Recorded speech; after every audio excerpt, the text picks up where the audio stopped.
Bonsoir à tous. Alors, notre premier intervenant de ce soir était à l'époque des faits directeur de projets culturels. Il va nous emmener en Afrique, au cœur d'événements dramatiques. Il est aujourd'hui régisseur à la BAM à Metz et c'est notre jardinier de la culture, Christophe Perrotin. Merci. Merci. Bonsoir, merci de m'accueillir ici ce soir. Alors, qui sont ces hommes et ces femmes qu'on va voir sur l'écran? Malik, le groupe Tammy Crest et Pinot. Pour moi, ce sont des graines de culture. Et je suis en quelque sorte votre jardinier de la culture. Considérons que la vie est un terreau et les rêves sont des graines. Au cours de notre vie, on sème plein de petites graines. On ne sait pas ce que ça va donner, si ça va pousser ou pas, si ça va avoir une incidence sur notre vie ou pas. Pour ma part, c'est plusieurs petites graines que j'ai plantées dans mon jardin et qui ont changé ma vie de manière assez radicale. Rien ne me prédestinait à vivre l'aventure que je vais vous raconter, mais avec le recul, c'est bien le fruit de ce que j'avais mis dans mon jardin. Alors, est-ce que c'était vraiment le début d'une deuxième vie? Est-ce que j'allais vivre une vie de nomade? Je ne sais pas. Le rêve d'une nouvelle vie s'est manifesté à ma porte en 2005. Alors, je savais faire pousser des géraniums. Est-ce qu'on allait me demander de faire pousser des baobabs ou des palmiers? Je ne sais pas. Alors, comment un musicien que j'étais à l'époque et qui avait un vrai métier quand même, qui était coordinateur de projet pour une association, a pu se retrouver dans le désert du Nord Mali en tant qu'expert international en développement social? Eh bien, je pense que à l'époque, j'avais 25 ans, et j'étais déjà un peu touche-à-tout et très curieux d'apprendre des nouvelles choses. Et donc, j'avais déjà une expérience dans le domaine de la gestion administrative et financière pour une association. J'avais des connaissances techniques en vidéo, en technique de production de spectacles, en informatique. Et aussi une expérience dans la pédagogie avec des ateliers qu'on avait fait pour des enfants avec l'association. Bon, j'étais aussi musicien, je le suis toujours, et donc cette créativité m'a aussi aidé pour développer des nouvelles idées. Et c'est ainsi qu'à l'époque, donc la coopération luxembourgeoise menait un programme dans le nord du Mali, un programme de développement durable, donc pour aider les gens là-bas dans différents aspects.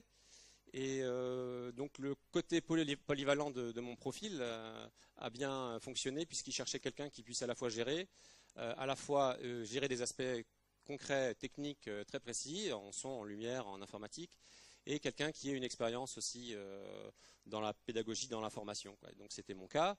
J'ai été retenu sur ce projet, et donc je suis parti ici. Voilà, c'est Kidal, la capitale de la région du même nom, Kidal, au nord du Mali. C'est une région qui est à peu près grande comme la moitié de la France. Et qu'est-ce que j'ai fait là-bas? Donc j'ai dirigé un centre culturel qui a d'abord été construit, qu'on a équipé. Ensuite, on a formé le personnel. Donc j'ai transféré des compétences dans différents domaines, tout ce que je pouvais transférer, à l'équipe locale qui après a pris le relais pour gérer ce centre, qui était un centre à la fois pour la culture, mais aussi pour la formation professionnelle, et donc qui faisait différentes activités. Donc ce centre a pu fonctionner après mon départ en autogestion grâce à des activités qu'on avait créées et qui permettaient à la structure donc de générer des revenus, d'être autosuffisante et donc de pérenniser les activités. Donc parmi ces activités dans ce centre, il y avait la salle de conférence qu'on louait aux ONG et aux associations, un cybercafé qui avait des ordinateurs et une connexion Internet et qui permettait aussi aux gens de se former sur des logiciels et de faire des impressions, etc. Un studio d'enregistrement qui permettait aux artistes locaux donc de faire leur petit CD, de se promouvoir, et une salle de spectacle à ciel ouvert qui était au milieu de ce centre, et dans laquelle donc se produisaient des groupes locaux mais aussi des groupes qui venaient d'ailleurs, d'autres villes du pays et de pays voisins. Donc cette salle, elle permettait aussi aux associations locales d'organiser leurs propres soirées et elles-mêmes de générer des revenus. Donc c'était un intérêt aussi localement pour les associations du territoire. Donc, comme je disais tout à l'heure, c'est une très grande région dans le désert. Il n'y a pas de route, il n'y a pas de goudron, comme on dit. Et ça, c'est le petit caillou qu'on voit à l'entrée de Kidal quand on prend cette route depuis Bamako, donc 1600 km, pour aller de l'aéroport jusqu'à ce lieu de travail. Donc, pendant ces 5 ans où j'ai travaillé sur ce projet, j'ai eu bien sûr des joies, des peines, des problèmes à gérer les humeurs, des divergences culturelles aussi sur l'organisation du travail. Et surtout, le fait que cette région soit très grande fait qu'il y a dans cette région beaucoup de trafiquants qui font toutes sortes de commerces, cigarettes, drogues et parfois des otages. Donc c'est des gens qui trafiquent tout ce qui peut leur apporter de l'argent. Et donc un jour, en me rendant au travail, malheureusement, des bandits nous ont barré la route, 70 km avant d'arriver à Kidal. Donc c'est des routes dans le sable, on ne peut pas forcer les barrages et on a consigne de ne pas le faire. Donc ils nous ont tiré avec la Kalachnikov devant la voiture.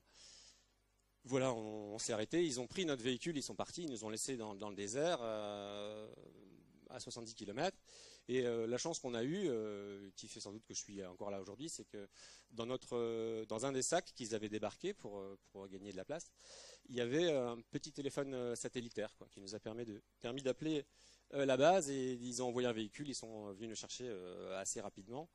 Voilà. Et c'est que en arrivant après à la base, à mon retour, que mes collègues Touareg m'ont expliqué que ces bandits leur avaient dit toi et ton collègue français, là, on va les prendre, on va les revendre à Acme, comme des otages, pour faire du business. Et c'est mon collègue Touareg qui a pris notre défense, qui a expliqué à ces gens qu'on faisait un travail dans la région pour les populations, construire des puits, développer la santé humaine, animale, faire des activités pour la jeunesse, etc.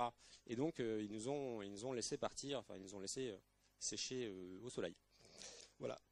Donc ça, c'est une petite aventure qui m'est arrivée au cours de mon parcours, mais je veux pas rester sur cette histoire-là.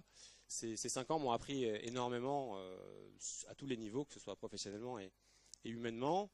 J'ai aussi réalisé d'autres rêves. J'ai rencontré ma femme là-bas, avec qui on rit depuis 12 ans maintenant, et avec un petit bout de chou qui nous a rejoint il n'y a pas très longtemps.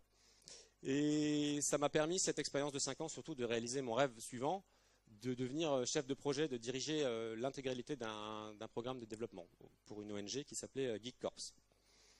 Donc on est là en 2010, et c'est l'agence américaine de développement USAID qui propose ce programme pour la construction de la paix au Nord-Mali et qui installe des stations de radio solaires en plein désert, dans des villages où il n'y a pas d'électricité, où l'eau est parfois distante. Et donc ces radios permettaient aux gens de capter 40 km aux alentours des programmes qui leur étaient utiles. On a fait, sur le même principe que le centre culturel, on a développé des activités lucratives au niveau des radios pour leur permettre de s'autofinancer. Donc il y avait un petit cybercentre avec un petit ordinateur conçu spécialement pour le désert, qui permettait avec une petite imprimante de générer des petits profits et de maintenir l'équipement de la radio et de rémunérer un petit peu le comité de gestion. Donc ces radios, on voit quelques images ici, elles ont tourné pendant 2 ans en autonomie, tout a bien fonctionné jusqu'au moment où le coup d'État au Mali en 2012 et l'arrivée du coup des djihadistes a fait que ces radios ont été détruites, pillées, et les panneaux solaires et tout a été volé. Donc voilà, coup d'État Bamako en 2012 et à ce moment-là, moi je me trouvais à Bamako pendant le coup d'État et j'ai eu la bonne idée de fêter ce jour-là mon anniversaire, pile le jour du coup d'État. Donc on était en train de faire un petit peu la fête dans une maison avec de la musique largement amplifiée et on a mis un petit temps à comprendre que à l'extérieur, les petits bruits de pétards qu'on entendait étaient en réalité devant les kalachnikovs des militaires qui avaient pris le contrôle du pays en une journée. Donc voilà, deuxième aventure fâcheuse dans ce parcours de 7 ans. Mais revenons à notre terreau et revenons à nos graines dont je parlais au début. Après la phase de croissance de ce que j'avais fait pousser, donc j'ai dû assister le cœur serré à la destruction d'un petit peu tout ce que j'avais construit, toutes les choses pour lesquelles j'avais travaillé. Tout était détruit, du moins physiquement. Des djihadistes ont cassé le centre culturel. Ils ont brûlé les équipements parce qu'ils les jugeaient diaboliques. Et les radios, comme je vous le disais, ont été pillées. Donc voilà, tout ce travail, si je fais le bilan, je l'ai fait pour rien parce qu'il s'est passé quelque chose et puis ça devait continuer et ça s'est arrêté. Donc à ce moment-là, moi je travaillais sur un autre projet de la coopération américaine. Et en raison du coup d'État, je suis parti au Sénégal. Et comme la situation ne se calmait pas au Mali, donc j'ai décidé avec mon épouse de rentrer en France et de voir un petit peu ce qu'on allait pouvoir faire pousser là-bas. Donc vous vous dites que tout est foutu. Eh bien en réalité, quand vous coupez le blé à ras, il y a toujours des petites graines qui retombent sur le sol et il y a des choses parfois qui repoussent. Donc les djihadistes n'ont pas brisé tous mes rêves. Il y a des graines de culture dont je vous parlais au début qui sont allées elles aussi au bout de leurs rêves. Malik, qu'on a vu au début, donc, qui était le directeur du centre culturel à Kidal, donc, que j'ai formé et qui a pris le relais à mon départ. Quelqu'un qui était passionné de vidéos à l'époque, il a appris beaucoup dans ce domaine pour filmer, pour faire du montage. Et aujourd'hui, il a créé sa propre entreprise qui s'appelle Abanco Informatique et il propose des services de vidéo, de captation. Il filme les conférences, les mariages et donc il a créé son activité comme ça. Le groupe Tamicrest, groupe de musique de Kidal, donc ils ont fait leur premier pas dans le centre, sur les planches du centre culturel donc de Kidal. Ils ont pu jouer, ils ont pu enregistrer et on a pu les emmener dans un festival international qui s'appelle le Festival au désert à Tombouctou, donc en plein désert au milieu du sable. Et là, en 2007, ils ont rencontré un groupe australien qui s'appelle Dirt Music, qui les a pris sous leur aile. Et ensuite, un producteur allemand. Aujourd'hui, ils font une carrière internationale. Donc on peut dire que leur graine a vraiment bien poussé. Je vais vous faire écouter un bref extrait de leur musique. Et vous les verrez sur une scène en Finlande.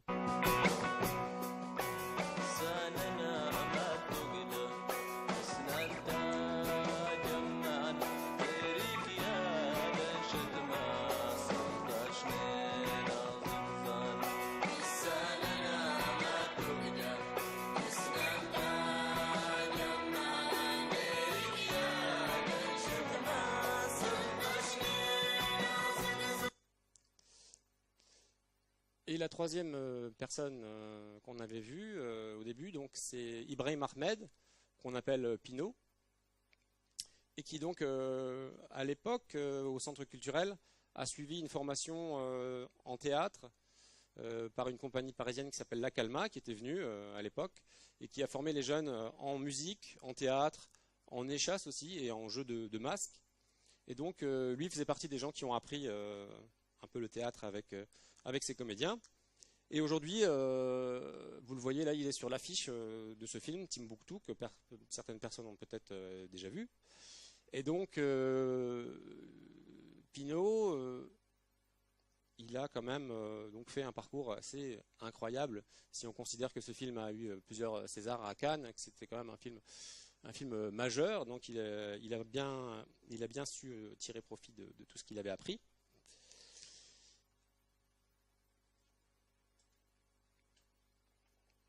Donc, oui, une graine peut pousser en plein désert. En plein désert si on y met beaucoup de persévérance et beaucoup de passion. Une petite graine peut pousser n'importe où dans le monde. De la destruction et du chaos, parfois on va renaître plus vivant. On va faire des choses plus grandes. Je pense, personnellement, que la culture, au sens large, est le meilleur terreau pour bâtir le vivre ensemble. C'est-à-dire, je pense que les problèmes, certains problèmes qui secouent un petit peu notre monde en ce moment, sont largement dus à une forme d'impérialisme culturel. Et je pense qu'on aurait tout intérêt à remplacer ça par une intégration culturelle sincère, durable, de toutes les cultures, de s'ouvrir plus aux autres. Et les jeunes Touaregs qu'on a vus tout à l'heure, du groupe Tamis Christ et Pinot, ils ont des camarades à Kidal, dans le nord, qui ont rejoint la cause obscure du djihad, qui se sont laissés tenter par cette cause. Et les artistes qu'on a formés, eux, ils ont choisi de s'exprimer par l'art et de ne pas céder à cette tentation brutale de prendre les kalachnikovs pour faire entendre sa voix et penser qu'on va faire changer les choses dans son pays. Donc eux le font à travers l'art et je pense que c'est une bien meilleure solution. Donc vous me direz, tous les problèmes de ce monde ne vont pas se régler par l'art et la culture. Eh bien, en sommes-nous sûrs? Et pour conclure, je vais vous laisser avec la bande-annonce du film Timbuktu, pour ceux qui ne l'auraient pas déjà vu. Et je pense que ça nous aidera tous à relativiser certains problèmes de notre quotidien. Merci.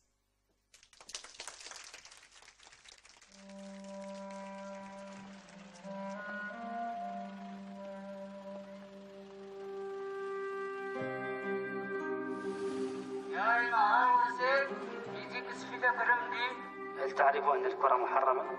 كفر مساء. Qu'est-ce que tu fais là? Rien. Amenez-la. Sana قصدك صوته دوال لك دواك صوته بس كان تقولي لما كان تقولي كجاك فريكه اوكي راسا كما وقبلوا تكده فيها فلان فلاني اياتك كنا ناقف كنا بيرو كنا بيرو راجل كان نكون تادو ايه وش ما يوان والله Koyene façon ye ngo bale molu Tombouctou yene façon ye قولوا لا تغطي راسها مش مليحة demu somanu me kasilala أنا صريت الدوراس نقرأ سدي تجيت نقطة.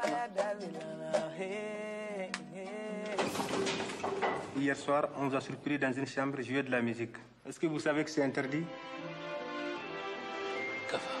كفاكم انكم تسيئون للاسلام والمسلمين. تقول جهادي كنا. سندو فاتو تكتم سي ولا ما تويس استماغدر ما تنفت ما تويت. أنا بس أنا صارت وجوات ويواتسا شنوارة كفاد بدد وري هذا الناس الجيل توي كنسن فراس الدين توي كنسنين تعمد الشيك. فأين هي الرحمة؟ وأين هو العفو؟ وأين هو التوكل بعد العزم؟